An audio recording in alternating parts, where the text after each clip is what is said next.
Friends, our gospel reading for this fourth Sunday of Lent is one of the greatest stories ever told, one of Jesus' most famous parables, the parable of the prodigal son. And I think in a way, it tells us everything we need to know about our relationship to God. But we have to read this story very carefully. It is so artfully crafted and so spiritually rich. Look how it begins. A man had two sons. Now by the way, that's a classic biblical starting point. There's so many stories in the Bible about the two sons, the two brothers. A man had two sons. The younger of them said to his father, "Father, give me the share of the estate that's coming to me." Now, right away, we're meant to meditate on this spiritual transition, if you want. We're all the children of God. Whatever we have is from God. I mean, my whole being is a gift. The idea is to take that gift that we've been given and make of it a gift to others, which then causes the original gift to increase. That's the physics we're talking about. God is love. Out of that love, God gives us whatever we have. Now, if I in turn give that away to others, then the original gift increases in me. What did Jesus say? 30, 60, and 100-fold. You give away the divine life that you've received, and you get more of the divine life. But it's only in that loop of grace, gratia, gift, you receive it and then you give it, that you come alive. There's the whole Bible. So with that in mind, listen again to the younger son's words. "Father, give me my share of the estate that's coming to me." Give me my share coming to me. 3 times he emphasizes me. I want to have all of this as my possession. Now watch what's happened there.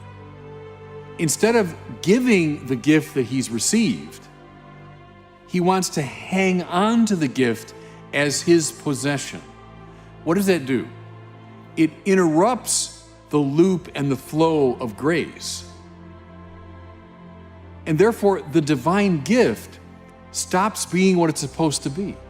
It now becomes this little possession of mine. That's sin, everybody. That's what sin looks like. I love too the detail, and something awful about it, but I mean almost comical, is what the son is saying to his loving father is, why don't you hurry up and die? In other words, I'm not willing to wait for you to die to get my share of the inheritance. Give it to me now. I mean, it's hard to imagine anything more insulting to his father. How often we sinners insult the giver of the gift. How often we make demands. It's our expectations. Give me. Come on, what's the matter with you, God? Everything we have is already a gift. But listen now. God respects our freedom.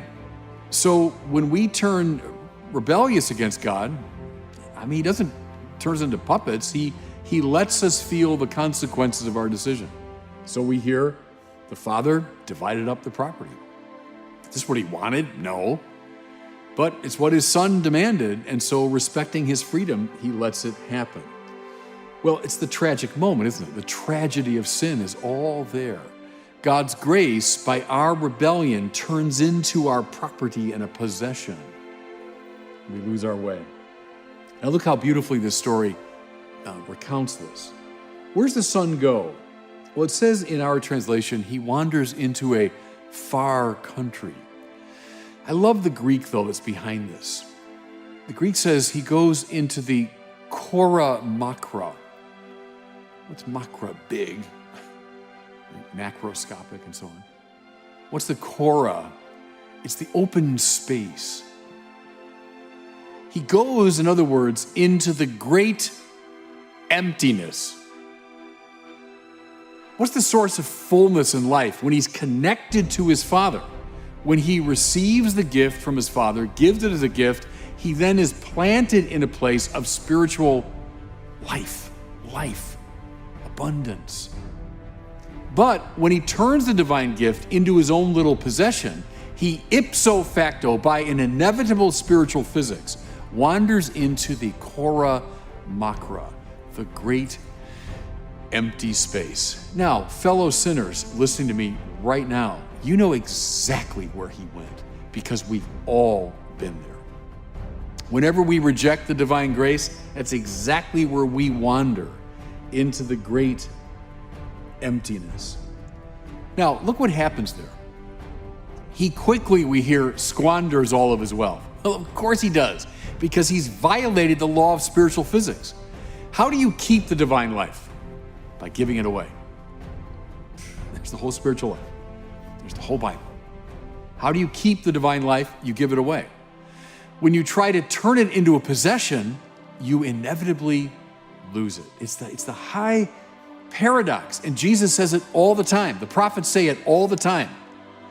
The one who would gain his life, he has to lose his life.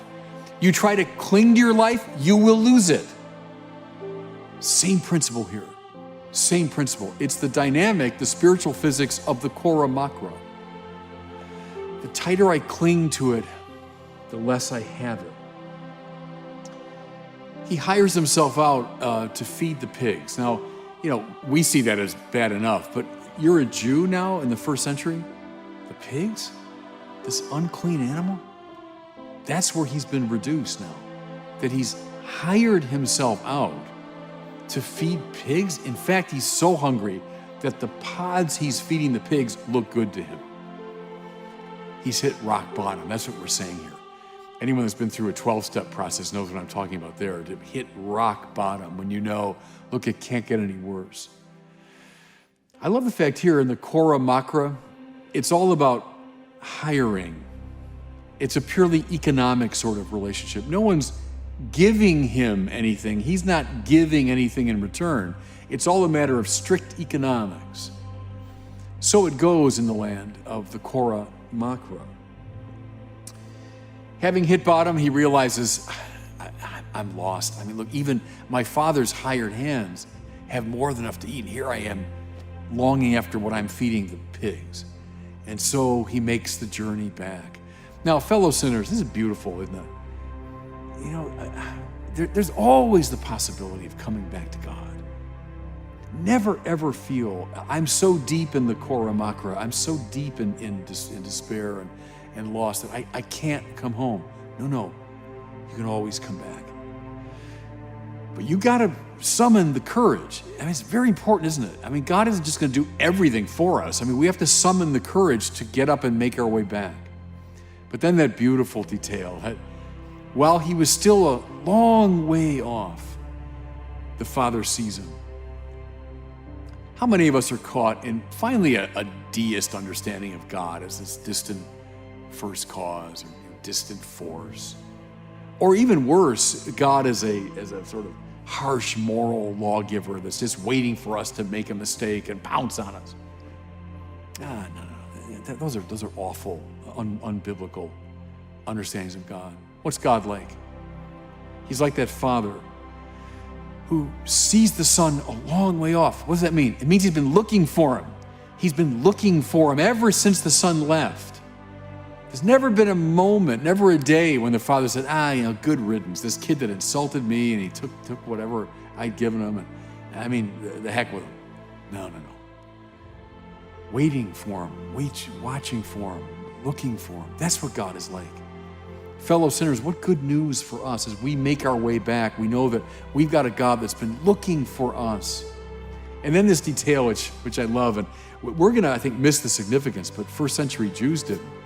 It says the father then ran down the hill to meet his son. Well, there was an adage at the time, they say, that the clothes of an old man should never flow.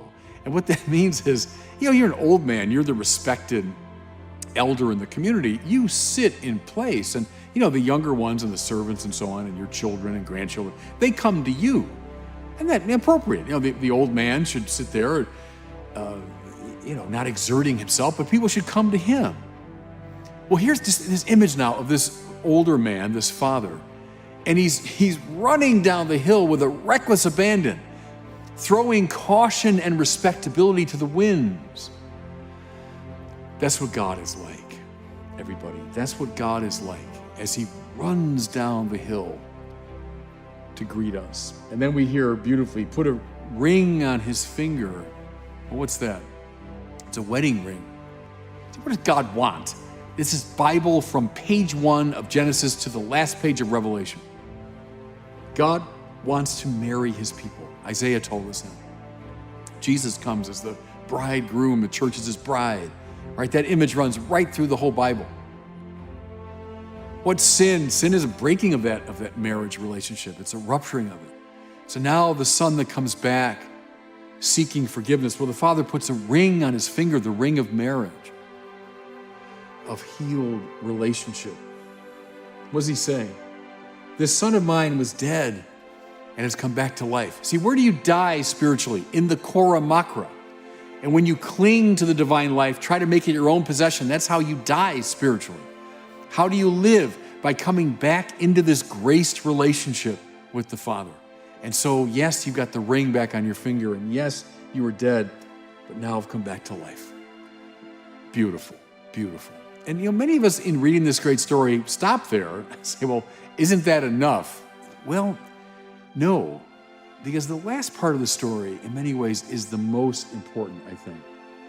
Because then we hear about the older son. So superficially different from his younger brother, but actually was in the same spiritual space. He was, even though he was physically close to home, he was in the Kora Makra too, the great emptiness. How do we know?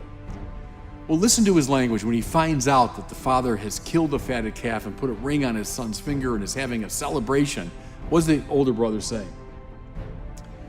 For years, I have slaved for you. I never disobeyed any of your orders, yet you never gave me so much as a kid goat to celebrate with my friends.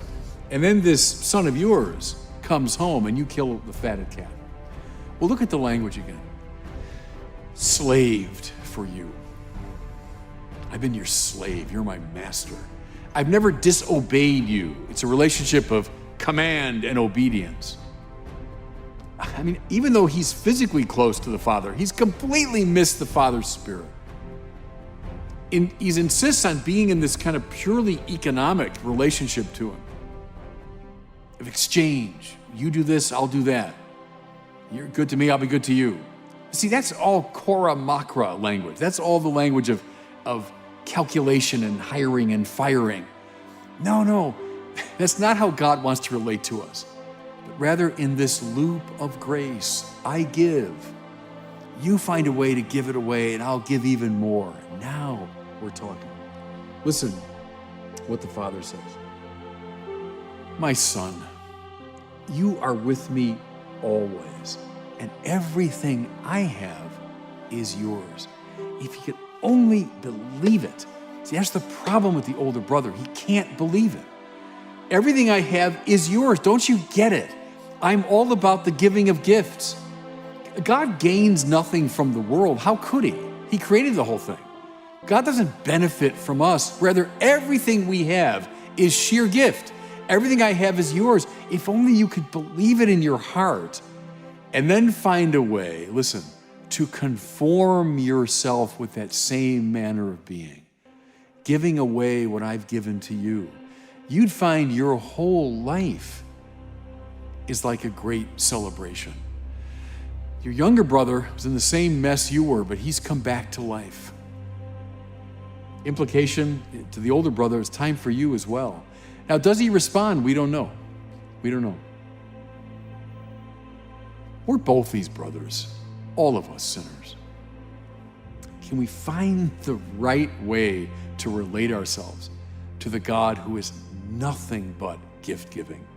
Nothing but love. And God bless you.